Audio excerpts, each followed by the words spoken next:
आदरणीय प्रधानमंत्री श्री नरेंद्र मोदी जी के मार्गदर्शन में देश की नई संसद में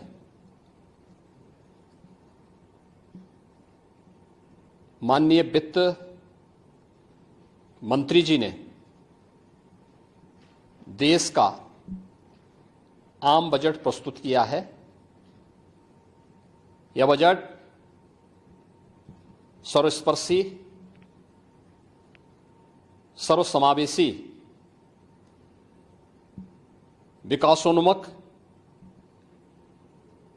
140 करोड़ भारतवासियों की आशा, आकांक्षा और अमृत काल के संकल्पों को पूरा करने वाला सिद्ध होगा। आम बजट 2024-25 आत्मनिर्भर एवं विकसित भारत के निर्माण का एक आर्थिक दस्तावेज है। इस आम बजट में अंत्योदय की पावन भावना,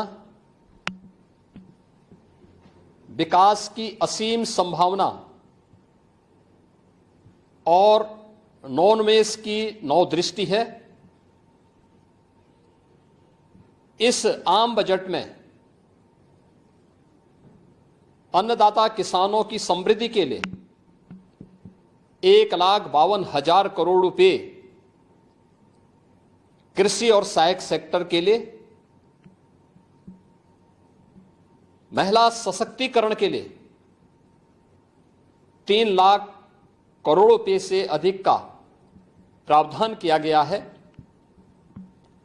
स्वाभाविक रूप से आधी आबादी, देश के सबसे बड़े राज्य उत्तर प्रदेश की आधी आबादी इससे सर्वाधिक लाभान्वित होने वाली है, और खासतौर पर तब जब उत्तर प्रदेश 2020 से ही मिशन शक्ति के कार्यक्रम को प्रभावी ढंग से यहां पर जमीनी धरातल पर उतार रहा है।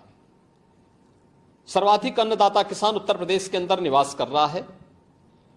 उन अन्नदाता किसानों की समृद्धि में आज संसद में प्रस्तुत आम बजट बड़ी भूमिका का निर्वहन करने वाला है। युवाओं के लिए लाखों नौकरियों के साथ साथ मध्यम वर्गीय परिवार के लिए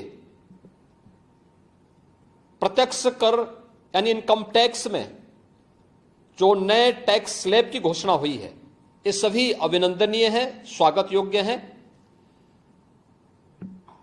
इस पूरे बजट को अगर मैं कह सकता हूं कि यह बजट भारत को $5 ट्रिलियन की इकोनॉमी में बदलने के संकल्प के साथ ही दुनिया के ग्रोथ इंजन के रूप में भारत की भूमिका को और विकसित भारत की संकल्पना को साकार करने का एक आर्थिक दस्तावेज के रूप में यह देश की संसद में प्रस्तुत किया गया है। इस 140 करोड़ जनता जनार्दन के लिए समर्पित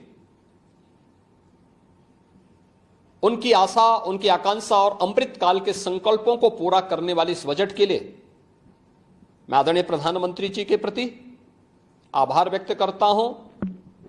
माननीय केंद्रीय वित्त मंत्री माननीय श्रीमती निर्मला सीतारमण जी को और उनकी पूरी टीम का मैं अभिनंदन करता हूं। मध्यम वर्ग को राहत देने के लिए इस आम बजट में जो उपाय किए गए उसको लेकर क्या कहना है? देखिए, मध्यम वर्गीय परिवार में टैक्स के बारे में सबसे बड़ी छूट आज उपलब्ध हुई है, और यह लंबे वर्ष समय से यह मांग चली आ रही थी। 3 लाख तक के प्रत्यक्ष कर यानी इनकम टैक्स में कोई भी टैक्स नहीं लगेगा। इसके साथ साथ अन्य जो स्लैब भी दिए गए हैं वे काफी राहत भरे हैं।